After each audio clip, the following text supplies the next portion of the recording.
Le langage secret de la douleur. Comment votre corps révèle les mystères de votre âme. Saviez-vous qu'en cet instant même, votre corps vous murmure des secrets qui pourraient transformer complètement votre vie? Arrêtez-vous un moment, oui, maintenant. Ressentez-vous une tension dans vos épaules? Une oppression inexpliquée dans la poitrine? Un nœud persistant dans l'estomac? Ce que vous êtes sur le point de découvrir va changer à jamais la façon dont vous percevez chaque gêne, chaque douleur, chaque signal que votre corps vous envoie. Car ce que vous avez interprété comme de simples problèmes physiques sont en réalité des messages codés de votre âme qui essaie désespérément de communiquer avec vous. Ne fermez pas cette vidéo.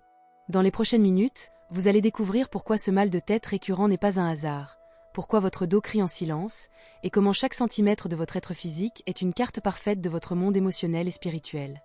L'éveil d'une vérité ancestrale. Imaginez que chaque matin au réveil, votre corps vous remette une lettre. Une missive écrite dans un langage que vous avez oublié comment lire, mais qui contient les réponses les plus profondes sur votre existence. Cette lettre arrive sous forme de sensations. Une raideur dans la nuque, une pression dans la poitrine, une pesanteur inexpliquée dans les jambes. Pendant des années, peut-être des décennies, vous avez jeté ces lettres comme s'il s'agissait de courriers indésirables qui interrompent votre routine quotidienne. Mais aujourd'hui, en cet instant précis, vous allez apprendre à déchiffrer ce code sacré que votre corps écrit depuis votre premier souffle. Les anciens maîtres spirituels, comme le visionnaire Paramahansa Yogananda, comprenaient une vérité que la société moderne a enterrée sous des montagnes de pilules et de distractions. Votre corps n'est pas une machine défectueuse qui tombe en panne sans raison. C'est le temple le plus sacré qui existe, un sanctuaire vivant où chaque douleur a un but, chaque gêne a un message, et chaque symptôme est une invitation divine à s'éveiller. La conspiration du silence corporel. Nous vivons à une époque où nous avons été entraînés à nous méfier de notre propre corps. Dès l'enfance, on nous apprend que la douleur est l'ennemi, quelque chose qui doit être éliminé immédiatement sans poser de questions. Un mal de tête se résout avec un comprimé, l'anxiété avec une autre pilule, l'insomnie avec plus de médicaments. Nous courons à travers la vie comme si nous étions des mécaniciens d'urgence, réparant une machine en panne. Mais que se passerait-il si je vous disais que chaque fois que vous faites taire un symptôme sans l'écouter, vous fermez la porte à une conversation sacrée? Et si cette migraine persistante était votre âme qui crie de ralentir le rythme? Et si cette tension dans les épaules était la manifestation physique de charges émotionnelles qui ne vous appartiennent pas? Votre corps ne ment jamais. Alors que votre mental peut se tromper, justifier, nier et réprimer, votre corps demeure comme un témoin inébranlable de votre vérité intérieure. Il est l'historien le plus fidèle de votre vie émotionnelle, l'archive vivante où chaque trauma non traité, chaque émotion réprimée, chaque peur enfouie se transforme en chair, os et douleur. L'anatomie sacrée des émotions. Commençons notre voyage par le sommet de notre être, la tête.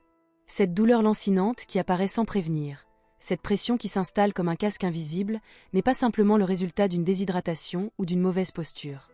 C'est le cri désespéré d'un mental surchargé, d'un système nerveux qui a atteint ses limites. Pensez à la dernière fois où vous avez souffert d'une migraine intense. N'a-t-elle pas coïncidé avec une période de stress extrême, de décisions qui semblaient impossibles à prendre, de responsabilités qui se multipliaient sans contrôle? La tête est le centre de commandement de votre existence, et quand ce centre se voit bombardé par des pensées toxiques, des préoccupations incessantes et le refus de se reposer, il répond avec le seul langage qu'il connaît, la douleur. Les anciens guérisseurs savaient que la tête connecte le monde terrestre au divin. Un mal de tête fréquent peut indiquer que vous avez perdu cette connexion sacrée, que vous vivez trop dans le futur anxieux ou dans le passé douloureux, mais jamais dans le présent guérisseur. Message du mal de tête, arrêtez-vous. Respirez. Votre mental a besoin de silence, pas de plus de chaos. Il est temps de lâcher le contrôle et de faire confiance au flux naturel de la vie. Le cou, le pont entre la pensée et le sentiment. Descendons maintenant vers cette zone cruciale qui connecte la tête au cœur, le cou. Cette raideur matinale, cette tension qui semble se multiplier avec chaque responsabilité, n'est pas un hasard. Le cou est le pont sacré entre le monde des idées et le royaume des émotions. Quand votre cou est raide, votre être intérieur crie. Je suis pris au piège entre ce que je pense que je devrais faire et ce que je ressens vraiment. C'est la manifestation physique de la résistance au changement, de la peur d'exprimer votre vérité, de l'entêtement qui vous empêche de couler avec les événements de la vie. Beaucoup de personnes développent un torticolis chronique pendant des périodes de transition majeure, changement de travail, fin de relation, déménagement. Le cou se durcit parce que l'âme résiste à tourner vers une nouvelle direction. Avez-vous remarqué comment nous utilisons des expressions comme « mal de tête »,« avoir la gorge nouée »,« je ne peux pas avec ça ». Le langage populaire est plein de sagesse corporelle inconsciente. Quand nous disons que quelque chose nous brise la nuque, Nous reconnaissons intuitivement que certaines situations affectent littéralement cette zone de notre corps. Les épaules, les porteurs silencieux. Nous arrivons maintenant à l'une des zones les plus révélatrices du corps humain, les épaules. Ces structures puissantes qui portent littéralement tout ce que nous ne voulons pas affronter directement. Ce n'est pas une coïncidence si nous disons porter le poids du monde sur nos épaules ou se débarrasser d'un poids. Les épaules sont les archivistes émotionnels de votre existence. Chaque responsabilité que vous assumez pour les autres, chaque charge qui ne vous revient pas mais que vous décidez de porter, chaque attente que vous vous imposez ou qu'on vous impose, se stocke dans cette zone comme un sac à dos invisible qui grossit jour après jour. Observez autour de vous. Les personnes qui disent toujours « oui » à tout, celles qui se sentent coupables de se reposer, celles qui croient devoir résoudre les problèmes de tout le monde, développent invariablement des douleurs chroniques aux épaules. Leur corps manifeste physiquement ce que leur mental refuse d'admettre. Elles portent plus que ce qui leur revient. Cette zone cathédrale de notre corps est où la vie littéralement et symboliquement respire, où l'amour se dilate et se contracte, où la douleur émotionnelle se traduit en pression physique aussi réelle que n'importe quel poids matériel. Avez-vous remarqué comment votre respiration change selon votre état émotionnel? Quand vous êtes anxieux, votre respiration devient superficielle et accélérée, comme si votre corps se préparait à fuir. Quand vous êtes triste, vous soupirez profondément, comme si votre âme essayait d'exhaler la douleur qu'elle ne peut exprimer en mots. Quand vous avez peur, vous retenez littéralement votre souffle, comme si en vous paralysant vous pouviez arrêter le temps. Les poumons ne traitent pas seulement l'oxygène, ils traitent les émotions. Et quand les émotions ne circulent pas naturellement, quand nous réprimons les larmes, avalons les mots que nous devons dire ou nions le deuil que nous devons vivre, les poumons se rebellent. Apparaissent l'oppression, les bronchites récurrentes, la sensation d'étouffement sans cause médicale apparente. Le cœur, plus qu'un muscle, un univers émotionnel. Le cœur, cet organe miraculeux qui bat sans repos depuis avant notre naissance, est bien plus qu'une pompe à sang. C'est le centre énergétique où réside notre capacité d'aimer, de faire confiance, de nous connecter profondément à l'existence. Quand nous parlons du « cœur brisé », nous ne faisons pas de la poésie. Nous décrivons une réalité physiologique. La douleur émotionnelle intense peut se manifester comme une pression dans la poitrine si réelle et lancinante que beaucoup de personnes finissent aux urgences en croyant faire un infarctus. La zone du cœur se tend quand vous avez perdu quelqu'un de cher et ne vous êtes pas permis de pleurer complètement. Vous vivez dans une relation où vous donnez de l'amour mais ne sentez pas le recevoir. Vous vous êtes fermé émotionnellement pour vous protéger de la douleur. Vous gardez des ressentiments qui empoisonnent votre capacité d'aimer. Vous vous jugez durement et avez perdu la compassion envers vous-même. La poitrine est le sanctuaire où habite votre capacité de sentir. Quand elle fait mal, votre âme demande que vous ouvriez les portes de ce sanctuaire, que vous permettiez aux émotions de couler comme une rivière, et non de stagner comme un marécage toxique. Le centre du pouvoir, l'abdomen comme boussole intérieure. Nous descendons maintenant vers une zone que les anciens considéraient comme le centre vital de l'être humain, l'abdomen. Spécifiquement, l'estomac, cet organe intelligent que les scientifiques modernes ont appelé le deuxième cerveau, en raison de l'immense quantité de neurones qu'il contient. Combien de fois avez-vous senti des papillons dans l'estomac, avant un rendez-vous important? Ou cette sensation de vide quand quelque chose de terrible est sur le point d'arriver? Ou ces nausées inexpliquées dans des situations de stress? Votre estomac traite constamment l'information émotionnelle et énergétique que votre mental conscient n'a pas encore captée. L'estomac est votre boussole intérieure, votre détecteur de vérité et mensonges plus précis que n'importe quel polygraphe. Quand quelque chose ne vous va pas, et nous ne parlons pas seulement de nourriture, quand une situation vous retourne l'estomac, quand vous sentez que vous devez prendre une décision mais quelque chose en vous dit non, c'est votre estomac qui agit comme gardien de votre authenticité. Les ulcères, la gastrite, les problèmes digestifs chroniques sont rarement seulement le résultat d'une mauvaise alimentation. Ils sont la manifestation physique de préoccupations qui vous rongent de l'intérieur, stress qui littéralement corrode votre intérieur, décisions qui vont contre votre instinct profond, anxiété pour l'avenir qui vous empêche de digérer le présent, perfectionnisme qui vous fait avaler constamment les critiques, les entrailles de l'intuition. Approfondissons cette sagesse viscérale que nous possédons tous mais que peu consultent. Les intestins, ce système long et complexe qui traite non seulement les aliments mais aussi les expériences de vie, les émotions et les énergies. Quand nous disons que nous avons un pressentiment ou que quelque chose nous donne la chair de poule, nous décrivons une information réelle que notre système digestif traite. Les intestins sont intimement connectés au système nerveux et répondent immédiatement à notre état émotionnel. Le syndrome de l'intestin irritable, les spasmes abdominaux, l'alternance entre constipation et diarrhée reflètent souvent l'incapacité de l'âme à traiter et libérer les expériences émotionnelles. Tout comme notre corps a besoin d'éliminer les déchets physiques, notre être énergétique a besoin de libérer les ressentiments, peurs et traumas accumulés. La colonne vertébrale, le pilier de votre existence. Tournons maintenant notre attention vers cette structure magnifique qui nous maintient droit. La colonne vertébrale est spécifiquement cette zone qui crie le plus fréquemment dans notre société moderne, le bas du dos. La région lombaire est le fondement de notre corps physique, mais aussi le reflet de notre sentiment de sécurité et de soutien dans la vie. Ce n'est pas une coïncidence si pendant les crises financières, les divorces, les pertes d'emploi ou toute situation qui menace notre stabilité de base, le bas du dos soit le premier à protester. Le bas du dos parle de survie, de sécurité matérielle, de la sensation d'être soutenu par la vie. Quand cette zone fait mal de façon persistante, votre corps transmet des messages profonds sur votre relation avec la sécurité économique et matérielle, le soutien que vous ressentez ou ne ressentez pas de votre entourage, votre capacité à vous tenir debout par vous-même, les peurs liées à la survie de base, la sensation de porter seul les responsabilités de la vie. Des milliers de personnes développent un lumbago chronique non pas pour avoir soulevé des objets lourds, mais pour porter émotionnellement des situations qu'elles sentent ne pas pouvoir gérer. Le corps se plie littéralement sous le poids de préoccupations qui semblent insupportables. Le haut du dos, la carte du soutien émotionnel. En remontant la colonne vertébrale, nous arrivons à la zone dorsale, cette région entre les omoplates qui tant de fois se contracte en nœud de tension inexpliquée. Cette région est profondément connectée à notre sentiment de soutien émotionnel, à la sensation d'être soutenu amoureusement par la vie et les personnes qui nous entourent. La douleur entre les omoplates apparaît fréquemment quand vous vous sentez seul dans vos luttes, comme si personne ne comprenait vraiment votre situation. Vous donnez beaucoup de soutien émotionnel aux autres, mais sentez que vous ne le recevez pas en retour. Vous gardez des ressentiments envers des proches dont vous attendiez qu'ils vous soutiennent. Vous vivez avec la sensation que vous devez tout faire seul. Vous avez construit des murs émotionnels si hauts que l'amour ne peut pas vous atteindre. Cette zone du dos est comme un baromètre émotionnel. Elle se tend quand nous nous sentons abandonnés et se relâche quand nous nous sentons genuinement aimés et soutenus. Les extrémités, nos outils d'action et de mouvement. Étendons maintenant notre exploration vers les extrémités supérieures, ces extensions magnifiques de notre être qui nous permettent de toucher, créer, embrasser et transformer le monde qui nous entoure.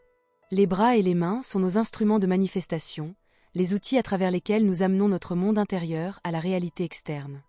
Quand ces extrémités font mal sans cause apparente, quand nous développons des tendinites, le syndrome du tunnel carpien, ou simplement cette pesanteur inexpliquée, notre corps pourrait nous dire quelque chose de profond sur notre relation avec l'action et la création. Le bras droit, connecté à notre énergie plus masculine, active et donneuse, reflète souvent des problèmes liés à frustration professionnelle ou créative. Sensation de donner des coups d'épée dans l'eau, dans nos efforts. Surmenage au travail ou dans les projets. Difficulté à atteindre nos objectifs. Ressentiment envers l'autorité ou les figures paternelles. Le bras gauche, plus connecté à notre énergie réceptive, féminine et intuitive, peut refléter difficulté à recevoir l'amour ou l'aide des autres. Problèmes dans les relations personnelles. Résistance à la vulnérabilité émotionnelle. Conflits liés à la figure maternelle. Défis pour exprimer notre côté plus sensible et créatif. Les jambes, nos piliers vers l'avenir. Descendons maintenant vers nos piliers de soutien, ces extrémités puissantes qui nous portent à travers la vie, pas à pas, vers notre destin. Les jambes ne sont pas simplement des mécanismes de locomotion. Elles sont des symboles profonds de notre disposition à avancer, notre capacité à progresser vers nos rêves et notre courage pour marcher vers l'inconnu. Quand les jambes se sentent lourdes, faibles ou douloureuses sans cause médicale claire, elles reflètent souvent notre état émotionnel concernant le progrès et le mouvement dans la vie. Pensez à des expressions comme « jambes lourdes »,« se sentir coincé » ou « ne pas pouvoir faire le pas suivant ». Ces phrases révèlent la connexion intime entre notre mouvement physique et notre disposition émotionnelle au changement. Les genoux, en particulier, sont fascinants dans leur signification symbolique.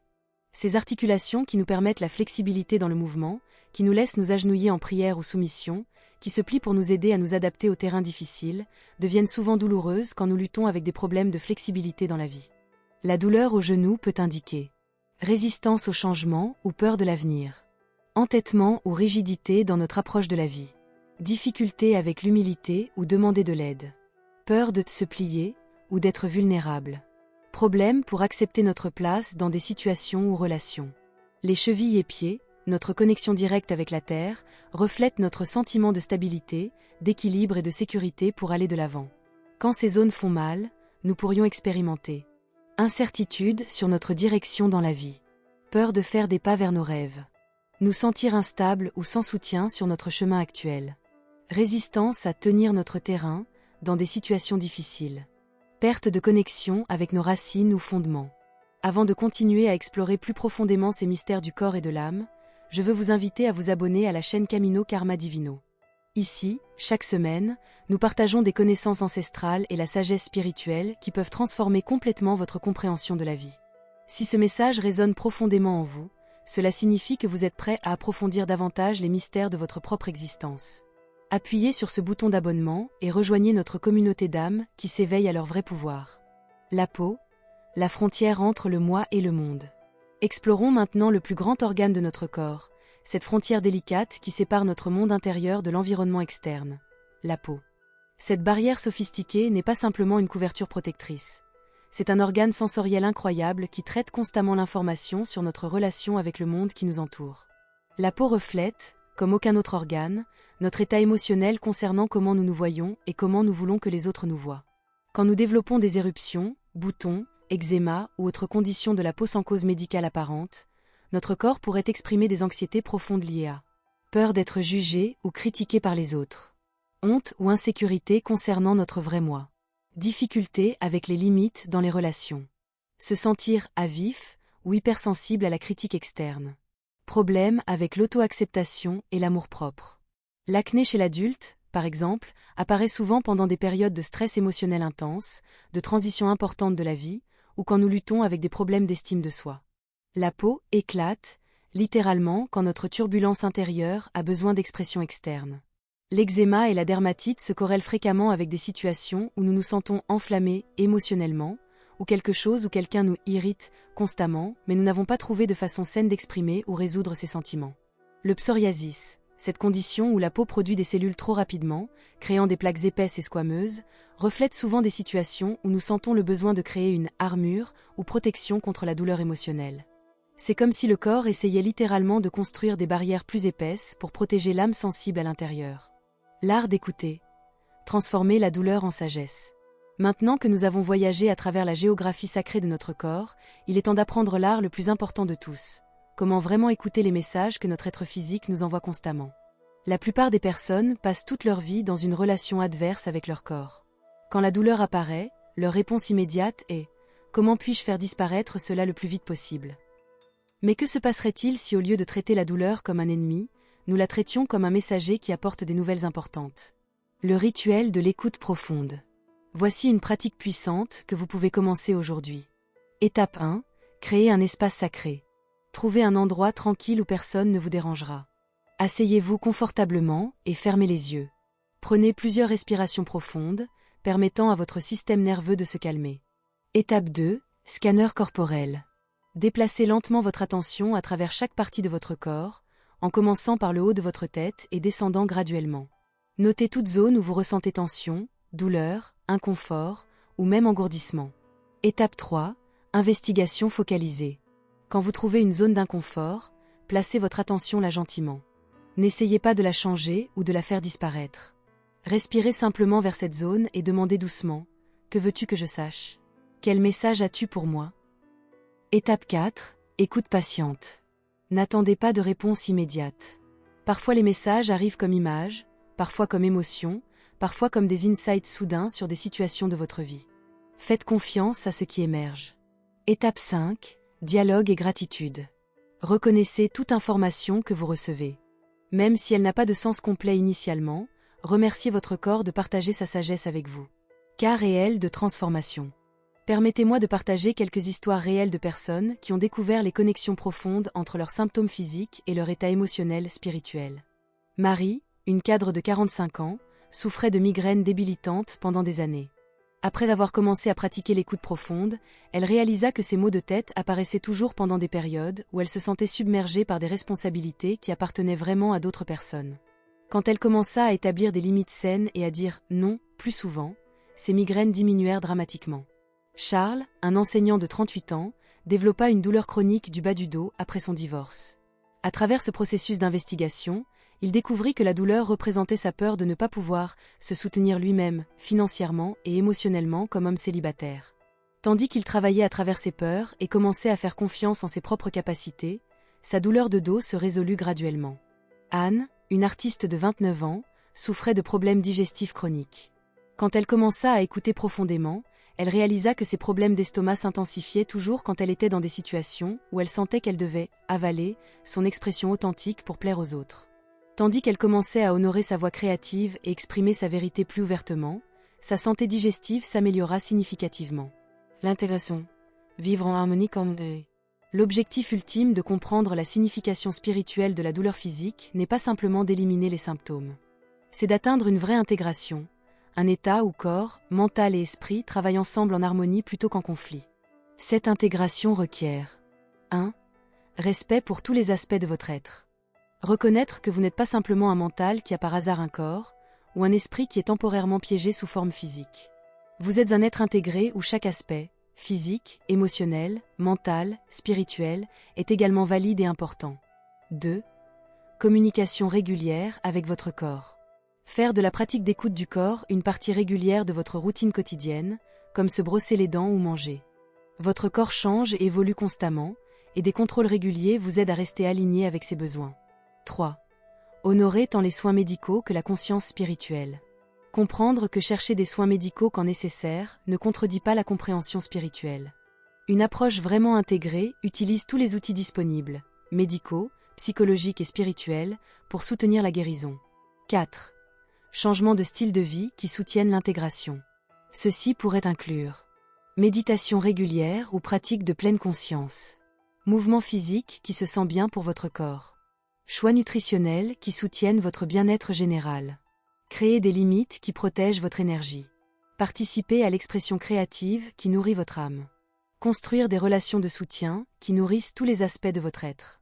L'effet ondulant de la vraie guérison. Quand vous commencez à vivre depuis ce lieu d'intégration, quelque chose de miraculeux arrive. Les changements que vous faites n'affectent pas seulement votre propre santé et bien-être. Ils s'étendent pour impacter chaque relation, chaque situation, chaque aspect de votre vie. Vos relations deviennent plus authentiques parce que vous n'essayez plus de cacher ou supprimer des aspects de votre vrai moi. Votre travail devient plus satisfaisant parce que vous prenez des décisions basées sur ce qui sert vraiment tout votre être, pas seulement sur ce qui paraît bien superficiellement. Votre expérience quotidienne devient plus riche parce que vous êtes présent à tout, les joies et les défis, au lieu d'essayer constamment d'échapper aux sensations inconfortables. Votre capacité à servir les autres s'approfondit parce que vous ne vous épuisez plus ou ne donnez plus à partir de réserves vides. Pratique avancée pour la guérison intégrale. Maintenant que vous avez développé une base solide dans l'art d'écouter votre corps, explorons des pratiques spécifiques pour différentes zones de votre être physique. Pour les maux de tête et tensions dans la tête. Pratiquez le nettoyage mental. Écrivez toutes vos préoccupations sur papier et brûlez ensuite le papier comme libération symbolique. Créez des périodes de repos mental complet, même 10 minutes de s'asseoir en silence peut être transformateur. Visualisez la lumière blanche coulant à travers votre tête, nettoyant toutes les toiles d'araignée de la pensée excessive. Pour la tension du cou et des épaules. Pratiquez dire non aux demandes qui ne s'alignent pas avec vos priorités. Visualisez libérer les charges invisibles que vous avez portées. Faites de doux cercles avec le cou en répétant « Je libère ce qui n'est pas à moi de porter ». Pour les gènes dans la poitrine et problèmes respiratoires. Pratiquez des exercices d'ouverture du cœur, flexions arrière physiques ou simplement ouvrir vos bras largement en respirant profondément. Permettez-vous de pleurer quand viennent les larmes, elles nettoient tant le corps que l'esprit. Pratiquez la gratitude spécifiquement pour ce que votre cœur vous a aidé à surmonter. Pour les problèmes digestifs. Avant de manger, prenez un moment pour bénir votre nourriture et établir l'intention d'une digestion nutritive. Notez quelles situations vous donnent mal à l'estomac et abordez-les directement. Pratiquez la digestion émotionnelle. Traitez consciemment les expériences au lieu d'essayer de les ignorer. Pour la douleur de dos. Examinez quelles charges vous portez qui pourraient ne pas être vôtres. Pratiquez demander de l'aide quand vous en avez besoin. Visualisez de fortes racines poussant de votre colonne vers la terre, vous connectant au soutien naturel. Pour les problèmes de jambes et pieds. Passez du temps à marcher dans la nature, vous connectant à l'énergie de la terre. Examinez quelle peur pourrait vous empêcher d'avancer dans la vie. Pratiquez des exercices d'équilibre en vous concentrant sur la confiance en votre capacité à naviguer les défis de la vie. Le pouvoir du travail de respiration consciente. Un des outils les plus puissants pour intégrer la conscience corps-mental-esprit est la respiration consciente. Votre respiration est la seule fonction corporelle qui est à la fois automatique et sous contrôle conscient, en faisant un pont parfait entre les aspects conscients et inconscients de votre être. Pratique de base de respiration intégrative. 1. Asseyez-vous ou allongez-vous confortablement. 2. Placez une main sur votre poitrine, une sur votre ventre. 3. Respirez naturellement et notez quelle main bouge le plus. 4. Graduellement changez vers une respiration qui bouge la main du ventre plus que celle de la poitrine. 5. Avec chaque inspiration, visualisez respirer paix, santé et vitalité. 6. Avec chaque expiration, visualisez libérer tension, douleur et ce qui ne vous sert plus. 7. Continuez pendant 10 à 20 minutes. Cette pratique simple aide à activer le système nerveux parasympathique, qui promeut la guérison et l'intégration. Créez une nouvelle relation avec la douleur. Le changement le plus profond que vous puissiez faire est de changer votre relation avec la douleur de victimisation à collaboration. Au lieu de voir la douleur comme quelque chose qui vous arrive à vous, commencez à la voir comme quelque chose qui arrive pour vous, un maître sage qui vous aide à vous aligner avec votre vérité la plus profonde. Cela ne signifie pas que vous devriez chercher la douleur ou que toute souffrance est nécessaire.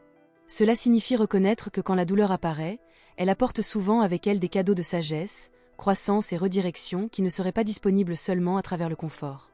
Question pour transformer votre relation avec la douleur. Au lieu de demander « Pourquoi cela m'arrive-t-il à moi ?» Demandez « Qu'est-ce que cela essaie de m'enseigner ?» Au lieu de « Comment puis-je faire disparaître cela plus vite ?» Demandez « De quoi mon corps a-t-il besoin maintenant pour guérir ?» Au lieu de « Que ai-je fait de mal pour mériter cela ?» Demandez « Comment cette expérience m'aide-t-elle à grandir ?» Au lieu de « Je ne peux pas gérer cela ?» Demandez « Quelle force suis-je en train de découvrir à travers ce défi ?» La pratique quotidienne de la sagesse corporelle. Créer un changement durable requiert de faire de la conscience corporelle une partie régulière de votre routine quotidienne. Voici une structure simple que vous pouvez adapter à votre propre style de vie. Pratique matinale, 5 à 10 minutes. Au réveil, avant de vous lever du lit, faites un scan rapide du corps. Notez comment se sentent différentes zones après le repos. Établissez une intention d'écouter votre corps pendant toute la journée. Vérification de mi-journée, 2 à 3 minutes. Posez pendant votre journée pour prendre 3 respirations profondes. Notez toute tension ou inconfort qui s'est développé. Demandez « De quoi mon corps a-t-il besoin maintenant ?» Honorez toute réponse qui vient, peut-être de l'eau, mouvement, repos ou simplement reconnaissance. Révision nocturne, 10 à 15 minutes. Avant de dormir, réfléchissez sur comment votre corps s'est senti pendant la journée. Notez tout pattern entre expériences émotionnelles et sensations physiques. Exprimez gratitude à votre corps pour vous avoir porté à travers une autre journée. Établissez intentions pour la guérison pendant le sommeil. La communauté de guérison. La guérison arrive rarement en isolation. Vous entourer de personnes qui comprennent et soutiennent votre voyage vers l'intégration est crucial. Ceci pourrait inclure professionnels de la santé qui honorent tant les aspects physiques qu'émotionnels de la guérison. Maîtres spirituels ou mentors qui peuvent guider votre travail intérieur. Amis et familles qui soutiennent votre croissance. Groupe de soutien où vous pouvez partager des expériences sans jugement. Rappelez-vous que demander de l'aide n'est pas de la faiblesse, c'est de la sagesse. Votre corps vous a porté fidèlement depuis la naissance.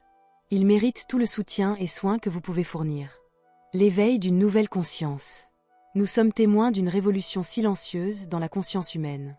De plus en plus de personnes s'éveillent à la compréhension que la vraie santé et guérison impliquent beaucoup plus que simplement traiter les symptômes. Elles découvrent que leurs corps ne sont pas des machines à réparer, mais des maîtres sages à honorer. Vous faites partie de cette révolution. Chaque fois que vous vous arrêtez pour écouter votre corps au lieu d'immédiatement essayer de le faire taire, vous contribuez à ce changement vers plus de totalité et intégration. L'héritage de Paramahansa Yogananda. Les enseignements de Paramahansa Yogananda, que nous avons explorés tout au long de ce voyage, nous rappellent que nous ne sommes pas des fragments séparés essayant de survivre dans un monde hostile. Nous sommes des êtres intégrés, des temples sacrés où corps, mental et esprit dansent ensemble en harmonie éternelle. Yogananda enseignait que la souffrance n'est pas punition mais guidance, que la douleur n'est pas ennemi mais maître, et que nos corps ne sont pas obstacles à la croissance spirituelle mais véhicules pour elle. Ces enseignements ne sont pas des reliques antiques, mais des vérités vivantes qui peuvent transformer votre vie aujourd'hui. Votre nouvelle relation avec votre corps. Tandis que vous continuez dans ce voyage de découverte et guérison, rappelez-vous, votre corps ne vous a jamais trahi. Même quand il semble mal fonctionner, il essaie en réalité de vous protéger, vous guider ou appeler votre attention vers quelque chose d'important. Chaque sensation a une signification. Cela ne signifie pas s'obséder avec chaque gêne mineure, mais développer la sensibilité vers les patterns et messages que votre corps envoie de façon consistante. La guérison est possible à tout âge et étape. Peu importe combien de temps vous avez expérimenté douleur ou inconfort, votre corps retient une capacité incroyable de renouveau et restauration quand on lui donne l'attention et soins appropriés. Vous n'êtes pas seul dans ce voyage. Des millions de personnes autour du monde découvrent ces mêmes vérités et transforment leur vie à travers la sagesse corporelle. Le premier pas vers la transformation. Alors, que ferez-vous avec cette connaissance? Comment honorerez-vous la sagesse que votre corps a essayé de partager avec vous? Commencez petit. Commencez aujourd'hui. Choisissez une zone de votre corps qui maintient souvent tension ou inconfort. Au lieu d'immédiatement chercher médication ou distraction, asseyez-vous avec elle. Respirez vers elle. Demandez-lui gentiment « Que veux-tu que je sache ?» Faites confiance à toute réponse qui vient, que ce soit une émotion, un souvenir, une compréhension de votre vie, ou simplement une sensation d'avoir besoin de plus de repos, mouvement ou nutrition. L'avenir qui vous attend. Imaginez votre vie dans 6 mois, après avoir pratiqué de façon consistante l'écoute corporelle et l'intégration. Imaginez vous réveiller chaque matin avec un sentiment de collaboration avec votre être physique au lieu de peur de ce qui pourrait faire mal aujourd'hui. Imaginez naviguer les défis avec la confiance qui vient d'avoir un système de guidance interne auquel vous faites complètement confiance. Imaginez des relations qui sont plus profondes et authentiques parce que vous ne cachez ou supprimez plus des parties de votre expérience. Imaginez un travail qui se sent aligné parce que vous prenez des décisions basées sur la sagesse de tout votre être au lieu de seulement analyse mentale. Cet avenir n'est pas seulement possible, il vous attend. Votre corps s'est préparé pour cette conversation pendant toute votre vie. Il a stocké la sagesse, collecté les expériences, cartographié votre paysage intérieur, attendant le moment où vous seriez finalement prêt à écouter. Le cadeau de la présence. Peut-être le plus grand cadeau que vous puissiez vous donner est le cadeau de la présence, la capacité d'être vraiment ici, maintenant, avec tout ce que vous êtes. Ceci inclut les parties de vous qui font mal, les parties qui sont fatiguées, les parties qui ont attendu d'être reconnues. Quand vous vous permettez d'être complètement présent avec votre expérience physique, quelque chose de beau arrive. La douleur devient moins effrayante parce que vous n'y résistez plus. L'inconfort devient plus tolérable parce que vous l'honorez au lieu de lutter contre. La guérison devient possible parce que vous créez l'espace pour qu'elle arrive. Le temple sacré que vous êtes. Tandis que nous arrivons à la fin de ce voyage ensemble, je veux que nous nous souvenions de quelque chose de fondamental. Votre corps n'est pas simplement un conteneur pour votre âme, ni un véhicule temporaire pour votre esprit. Il est l'expression physique la plus sacrée de qui vous êtes. Il est le temple où le divin rencontre l'humain, où l'infini touche le fini, où les mystères de l'univers se révèlent à travers chair et os. Chaque cellule de votre être porte l'intelligence du cosmos. Chaque battement de votre cœur est une prière silencieuse. Chaque respiration est un acte de foi en la vie même.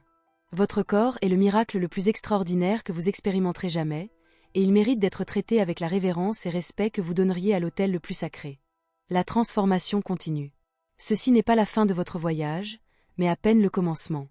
Chaque jour que vous choisissez d'écouter votre corps avec compassion et curiosité au lieu de peur et résistance, vous participez à une transformation qui s'étend au-delà de vous-même. Vous contribuez à une nouvelle façon de vivre sur cette planète, une façon qui honore la sagesse du corps, qui respecte l'intelligence de la nature, qui reconnaît l'interconnexion de toutes choses. Votre héritage de guérison. Imaginez un moment l'impact ondulant de votre guérison.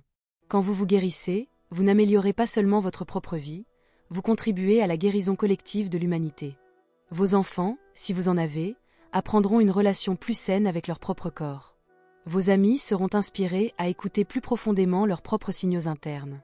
Votre exemple silencieux mais puissant de vivre en intégration touchera des vies de façon que vous ne connaîtrez peut-être jamais complètement. L'engagement sacré. Tandis que vous dites au revoir à ces mots et retournez à votre vie quotidienne, je vous invite à faire un engagement sacré avec vous-même. Un engagement d'honorer le temple que vous êtes, d'écouter la sagesse que vous avez portée toute votre vie, de traiter chaque douleur comme une opportunité pour plus grande compréhension et chaque moment de guérison comme un cadeau sacré. Votre corps a été votre compagnon le plus fidèle depuis votre premier souffle. Il vous a porté à travers chaque joie et chaque tristesse, chaque triomphe et chaque défi. Il a gardé vos secrets sans jugement et a continué à servir même quand vous l'avez ignoré ou maltraité. Maintenant, il est temps de rendre cette loyauté. Il est temps de devenir le gardien conscient du temple que vous êtes. Il est temps de marcher comme l'être sacré et intégré que vous avez toujours été, mais que vous avez peut-être oublié. L'invitation éternelle. La douleur continuera d'arriver, c'est partie de l'expérience humaine. Mais maintenant vous avez les outils pour la recevoir comme un maître sage au lieu d'un ennemi cruel. Vous avez la sagesse pour voir au-delà du symptôme vers le message plus profond qui attend d'être découvert. Votre corps continuera à vous parler chaque jour, chaque moment. La question n'est pas s'il communique avec vous, mais si vous êtes disposé à écouter avec le cœur ouvert et le mental curieux. L'invitation est toujours présente. Revenez à la maison vers vous-même. Revenez au temple sacré que vous êtes. Revenez à la conversation qui ne s'est jamais arrêtée, seulement attendu patiemment que vous soyez prêt à participer pleinement. Votre corps vous attend. Votre guérison vous attend. Votre vie la plus authentique et pleine vous attend. La seule question qui restait, êtes-vous prêt à répondre à l'appel? Rappelez-vous de vous abonner à la chaîne Camino Karma Divino pour plus de contenu transformateur qui peut révolutionner votre compréhension de la vie, de la spiritualité et de la guérison intégrale. Votre voyage vers la totalité ne fait que commencer, et nous sommes ici pour vous accompagner à chaque pas du chemin.